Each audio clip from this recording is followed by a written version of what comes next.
Oh my god, guys. Hai teman-teman, selamat datang di Cerita Jos. Kali ini saya mau cerita dan review film horor India yang berjudul Bhool Bhulaiyaa 2. Film ini menceritakan tentang sebuah rumah besar yang dihantui oleh sesosok wanita. Meski telah dikurung di satu kamar khusus, seluruh penghuni rumah itu tetap takut akan keberadaannya. Film ini merupakan sequel terpisah dari film Bhool Bhulaiyaa yang dirilis tahun 2007, kurang lebih 16 tahun yang lalu. Nah, ada cerita singkatnya di channel ini loh, boleh dicek di playlist Movie Revisit Bollywood ya. Film ini masuk dalam kategori film yang bolehlah versi cerita Jos. It's Halloween dan khusus hari ini videonya akan lebih panjang dari biasanya. Ya udah, biar nggak lama, yuk mulai ceritanya.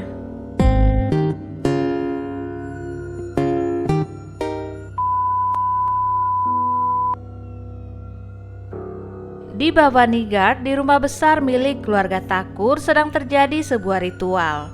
Di tempat itu berkeliaran hantu wanita bernama Manjulika yang dengan kejam selalu berusaha menyakiti menantu keluarga itu yang bernama Anjulika. Dukun berhasil mengurung Manjulika ke sebuah kamar dan menguncinya di sana. Seluruh anggota keluarga Thakur kemudian pergi dari tempat itu demi keselamatan mereka. Sejak itu selama 18 tahun rumah besar itu tak pernah lagi dibuka dan dimasuki oleh manusia. Ruhan Randawa adalah seorang pemuda pengangguran. Dia sedang dalam perjalanannya mengelilingi berbagai daerah. Ruhan bertemu dengan Rit Thakur, seorang gadis cantik yang sedang dalam perjalanan ke kampungnya Bhavani Garh. Keduanya bertemu saat Ruhan membantu Rit mengembalikan kopernya yang tertinggal di sebuah kereta gantung yang kebetulan dinaiki Ruhan. Saat itu Rit mengira Ruhan ingin mengambil kesempatan untuk mendekatinya dengan meminta nomor HP-nya. Namun ia kesal karena Ruhan terus saja menyodorkan HP itu. Rit yang emosi langsung membuang HP itu sampai rusak. Sialnya ternyata HP itu adalah HP Rit sendiri yang ketinggalan di tempat makan dan berniat dikembalikan oleh Ruhan. Mereka berdua kemudian sama-sama menaiki bus jurusan Chandigarh. Saat itu Ruhan pun meminjamkan HP-nya kepada Rit. Rit kemudian menghubungi keluarganya. Ruhan pun mendengar percakapan Rit bahwa ternyata keluarga Rit sedang menyiapkan pernikahan untuk Rit. Dia telah dijodohkan dengan seorang pemuda bernama Sagar. Sebenarnya Rit tidak menyukai perjodohan itu, namun dia terpaksa menurut karena ayahnya menakutkan dan pemarah. चलो अब तुम्हें मेरे साथ चल के वो फेस्टिवल देखना होगा. Di pertengahan jalan saat beristirahat, Ruhan mengajak Rit ke sebuah festival musik yang sedang diadakan di dekat sana, dan Rit pun setuju. Setelah bersenang-senang di festival musik, mereka berdua kemudian kembali ke terminal untuk bersiap menaiki bus jurusan Chandigarh lagi. Namun ternyata bus yang tadinya akan mereka naiki itu telah berangkat lebih awal dan mengalami kecelakaan dan menewaskan semua penumpang di dalamnya. Di Bhavani Garh, keluarga Thakur mendengar berita itu dan mengira bahwa Rit telah tewas. Rit kemudian mencoba menghubungi keluarganya, namun saat itu tanpa sengaja dia mendengar percakapan antara Trisha dan Sagar. Trisha adalah saudari Rit yang ternyata mencintai Sagar dan begitu pula dengan Sagar. Saat itu Trisha menangis menyesal karena telah berdoa agar pernikahan Rit dan Sagar gagal. Tapi dia tak menyangka bahwa Tuhan mengabulkan doanya, namun dengan cara saudari perempuannya dipanggil ke sisinya. Akhirnya Rit mematikan telepon. Rit kemudian berpikir untuk membiarkan keluarganya mengira bahwa dia telah meninggal. Dengan begitu Trisha dan Sagar bisa bersama dan Rit sendiri bisa menghindari pernikahan. Namun masalahnya ayah Rit belum tentu mau mengganti siapa pengantinnya karena hal ini menyangkut nama baik keluarga. Karena nama Rit sudah tertulis di semua undangan. Rit kemudian mendapat ide dan agar semua rencana itu bisa dijalankan, dia pun meminta bantuan Ruhan dan mengajaknya ke Bhavani Garh. Meskipun ragu, namun Ruhan berhasil dibujuk oleh Rit. तुम अपने घर तो नहीं जाओगे, यहाँ वहीं भटकोगे। इससे बेटर तुम मेरे साथ चलो ना भवानीगढ़। Bhawanigarh? Sesampainya di Bhavanigar, mereka masuk ke rumah besar milik keluarga Reed yang telah lama tak dihuni. Reed memiliki banyak kenangan masa kecil di sana. Dia meyakini bahwa tak ada satupun orang yang akan ke sana, jadi mereka akan aman bersembunyi di dalamnya. Tanpa sepengetahuan mereka berdua, seorang pendeta yang biasa dipanggil Chote Pandit lewat di depan gerbang rumah dan melihat pintu gerbang terbuka. Saat mengintip ke dalam, dia juga melihat lampu di dalam menyala. Dengan panik dan ketakutan, dia segera berlari ke kediaman keluarga Thakur dan memberitahu bahwa gerbang rumah telah dibuka. Keluarga Thakur bersama dengan warga desa pun bersama-sama datang ke sana untuk memeriksa. Reed dan Ruhan kaget melihat mereka semua sedang berjalan ke dalam. Reed pun kemudian segera bersembunyi, namun Ruhan terlambat untuk bersembunyi. Dia akhirnya duduk dan diketemukan oleh keluarga Thakur. मैं अट्ठे खुद से नहीं आया हूँ, अट्ठे आपकी रीत मुझे लेकर आई है। Untuk menutupi kejadian sebenarnya, Ruhan berbohong bahwa dia datang ke sana atas permintaan mendiang Reed. Ruhan juga menyebutkan semua kenangan masa kecil Reed yang tadi diceritakan oleh Reed agar keluarga Reed percaya. Ruhan kemudian mengatakan bahwa keinginan terakhir mendiang Reed adalah melihat seluruh keluarganya kembali tinggal di rumah itu dan agar Trisha dan Sagar menikah. Mempercayai perkataan Ruhan, keluarga Thakur pun melakukan semua keinginan Reed. Mereka pun kembali ke rumah itu meskipun mereka masih takut akan bayang-bayang dari Manjulika yang masih dikunci di kamar di lantai atas. Ruhan yang dipercaya memiliki kemampuan berbicara dengan hantu orang yang telah meninggal pun diminta warga untuk membantu keluarga mereka. Dan beruntungnya Ruhan berhasil membantu. Setelah itu Ruhan pun jadi dipuja-puja dan memiliki panggilan baru, yaitu Ruh Baba. Dia pun diberi pakaian khusus dan Chote Pandit pun beralih menjadi pengikut Ruh Baba, meninggalkan Bare Pandit, pendeta yang tadinya dia dan warga lainnya ikuti. रूह बाबा की जय! रूह बाबा की जय! रूह बाबा की जय! Bare Baba sekarang jadi sepi pengikut dan sepi pelanggan. Hal itu membuat Bare Baba dan istrinya berniat membalas dendam. Di suatu malam, Ruhan tidak sengaja berada di depan kamar di mana Manjulika dikurung. Saat itu kakak ipar Reed yang bernama Anjulika datang dan memperingatkan Ruhan agar jangan mendekati, apalagi membuka kamar itu. Anjulika kemudian bercerita bahwa hantu di dalam sana, yaitu Manjulika, sebenarnya adalah saudari kembarnya sendiri. Ayah Anjulika dan Manjulika adalah seorang akuntan di keluarga Thakur. Keluarga mereka adalah keluarga yang ahli dalam bernyanyi dan menari. Namun sayangnya sang ayah selalu lebih menyayangi dan membanggakan Anjulika. Hal ini membuat Manjulika cemburu dan lama-kelamaan kecemburuan itu berubah menjadi kebencian. Manjulika pun lebih suka mempelajari ilmu hitam ke seorang dukun di desa itu. Mengetahui hal itu, ayahnya murka dan melarangnya mempelajari ilmu hitam karena akan mencoreng nama keluarga. Namun setelah mereka dewasa pun ayahnya tetap saja lebih menyayangi Anjulika. Anjulika dan Manjulika jatuh cinta kepada pria yang sama, yaitu Uday Thakur, kakak laki-laki Reed. Manjulika mengira bahwa dialah yang disukai Uday, namun ternyata bukan. Keluarga Thakur kemudian meminta Anjulika kepada ayahnya untuk dijadikan istri Uday. Manjulika saat itu merasa marah dan dicurangi. Manjulika kemudian kembali beralih ke ilmu hitam dan di malam setelah upacara pernikahan Anjulika dan Uday, dia pun memasuki kamar pengantin dan hendak membunuh Anjulika. Saat itu Uday berusaha mencegah, namun Manjulika malah mencekik Uday. Anjulika pun mengambil kesempatan mengambil pisau yang tadi dibawa Manjulika dan menusuknya.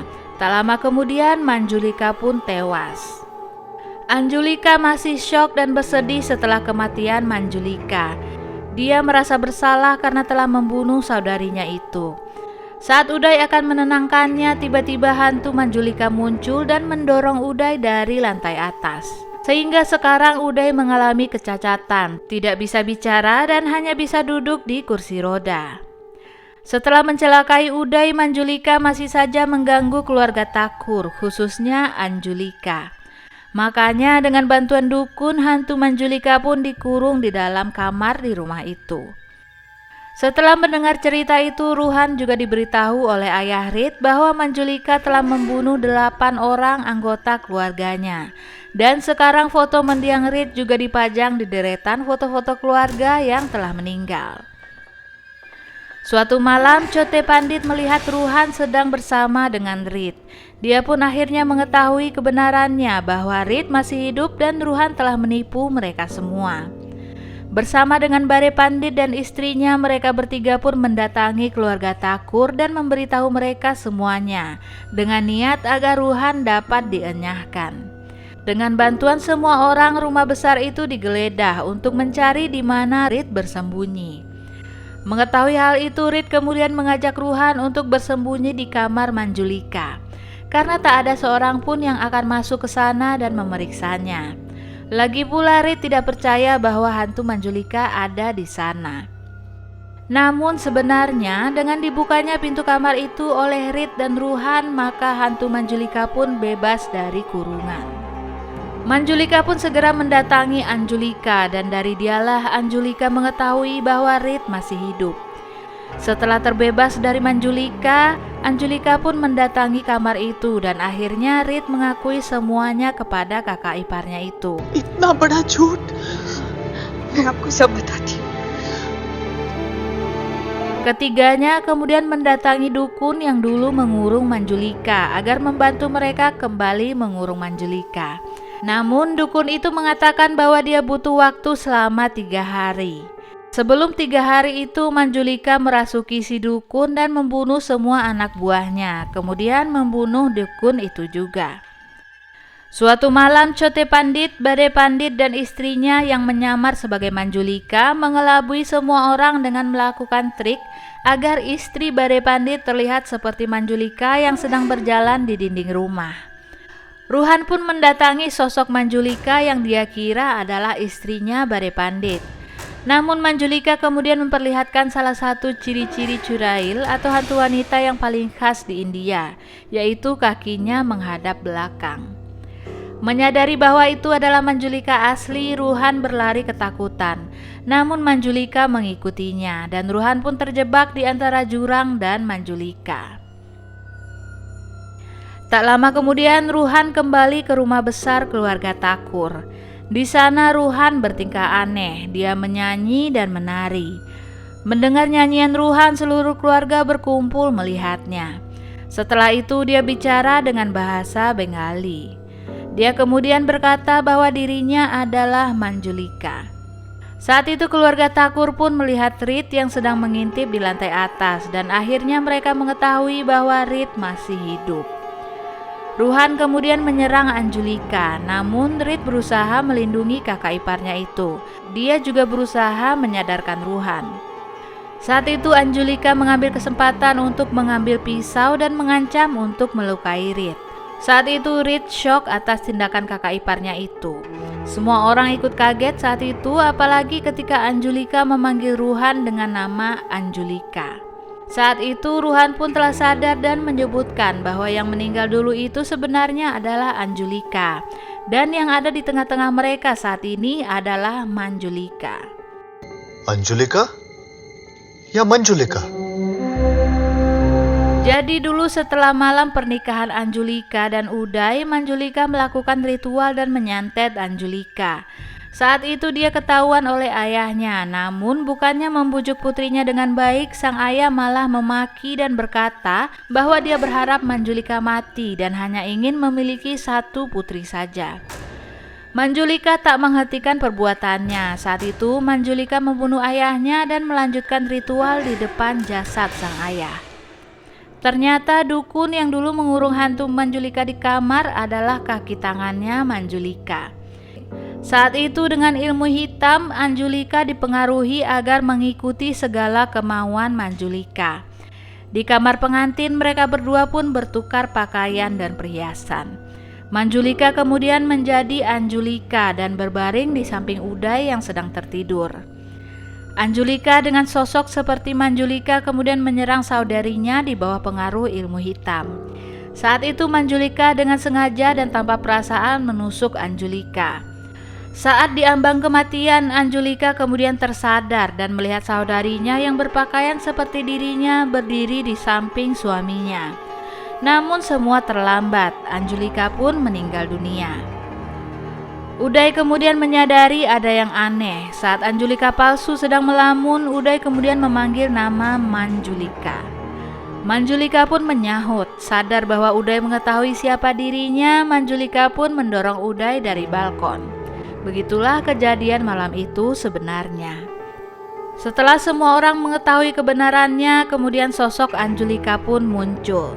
Reed kemudian bertanya kenapa Anjulika tidak memberitahu mereka segera setelah dia bebas dari kamar itu. Ternyata Anjulika sempat berusaha menyerang Manjulika sesaat sebelum Reed ketahuan masih hidup oleh kakak iparnya saat itu. Namun bukannya takut, Manjulika malah menertawakan Anjulika bahwa tidak ada siapapun yang akan percaya bahwa menantu kesayangan yang telah belasan tahun merawat keluarga aslinya adalah Manjulika. Dan hantu Manjulika adalah Anjulika.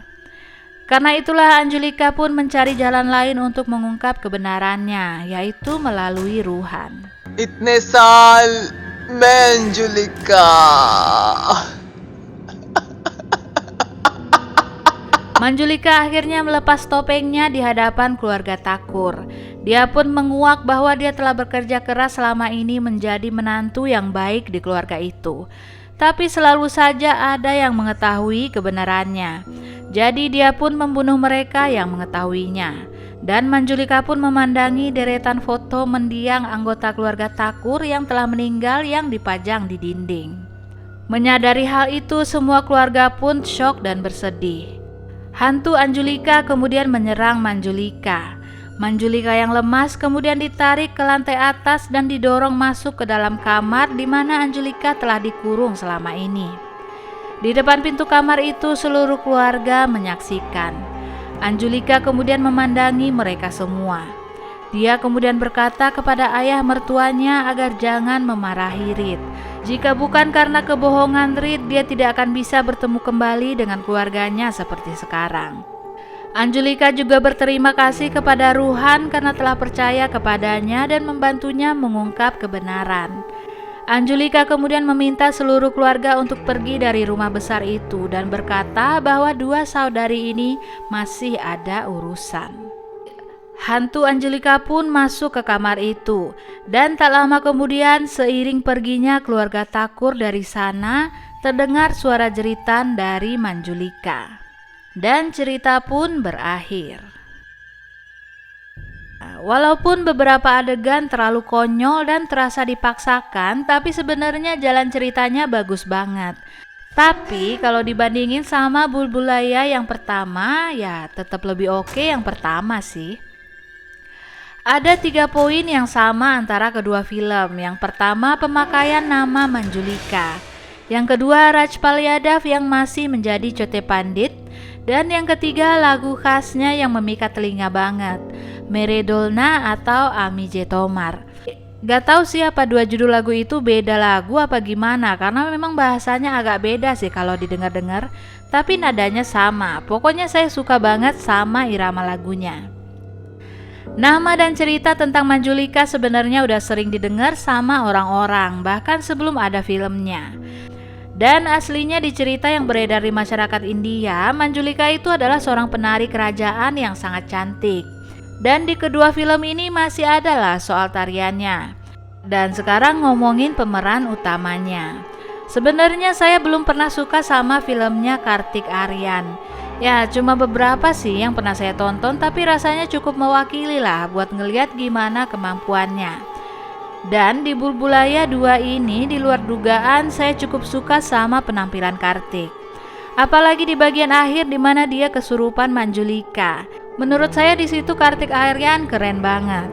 Kayaknya dia harus pilih-pilih genre yang lebih serius sih, jangan yang komedi kayak yang udah-udah. Kemudian Kiara Advani, dia agak nggak kelihatan di film ini. Karakternya gampang dilupakan dan nggak dapat banyak screen time juga. Malah mungkin dia jadinya cuman pemeran pembantu aja. Ya kalau dibilang penting sih penting ya karakternya, tapi buat di awal film doang, sebagai jembatan gimana caranya dia membawa Ruhan ke rumah keluarga Thakur. Selebihnya ceritanya kemudian berfokus kepada Kartik dan Tabu. Menurut saya penyelamat film Bulbulaya 2 ini menjadi layak ditonton adalah Tabu. Karena Tabu adalah satu-satunya yang keren di film ini, dari awal kemunculannya sampai akhir. Dia yang bikin saya betah nonton sampai akhir film, dan saya nonton film ini 2 kali dalam waktu yang berdekatan. Entah kalian pernah nonton atau belum, tapi saya pengen banget tahu gimana pendapat kalian mengenai film ini. Di komen ya. Nah, sekian teman-teman video kali ini. Kalau kamu punya request film bisa tulis di komen ya. Dan sampai ketemu di video selanjutnya. Dadah.